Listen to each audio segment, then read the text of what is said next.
ተሰጧችን ያለበትን ዝንባሌያችንን ያማከለን መጽሐፍ መምረጥ አለብን። ላይብራሪው ስትገቡ ወደ የትኛው ሸልፍ ታመራላችሁ? የትኛው ርዕስ ነው የሚስባችሁ? ታሪክ ነው? ሶሺዮሎጂ ነው? ሳይኮሎጂ ነው? ፊዚክስ ነው?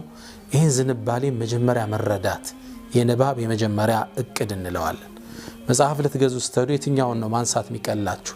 ያ ዝንባሌያችሁን ይወክላል። መጀመሪያ ለማንበብ የምንፈልገው መጽሐፍ መምረጥ ተቀዳሚ ተግባር ነው። ሁለተኛ ለንባብ የሚመችን ቦታ ማመቻቸት፣ ጸጥታ ያለበት ቦታ፣ መቀመጫው የሚመች ቦታ ያስፈልጋል። ብዙዎቻችን የምንፈልገው መጽሐፍ እንኳን አግኝተን ቦታው ረብሻ ካለ፣ ቲቪ ተከፍቶ ከሆነ፣ ልጆች እየጮሁ ከሆነ መጽሐፉን በአቴንሽን ስለማናነበው ያስጠላንና እንዘጋዋለን። ኢንቫይሮንመንት ይፈልጋል። ጸጥ ያለ ቦታ መጽሐፉ ጋር ብቻ ማውራት እንድንችል ሰላማዊ አየር፣ መቀመጫው የተመቸ ቦታ ያስፈልገናል። ይሄ ሁለተኛ ነው። ሶስተኛ የሚመች ጊዜ መምረጥ ይፈልጋል። መጽሐፉንም ወደኸው ቦታውም ተመችቶ ጊዜው ላይ መች ይችላል። ምን ማለት ነው?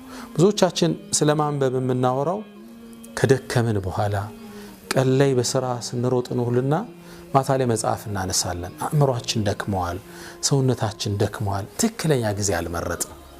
ብዙ ጊዜ ሰው ከእንቅልፉ ሲነሳ አእምሮ ፍሬሽ ስለሚሆን በዛን ታይም ማንበብ ወሳኝ ሆኖ እናገኘዋለን። አራተኛ ቀለል ያለ አመጋገብ ያስፈልገናል።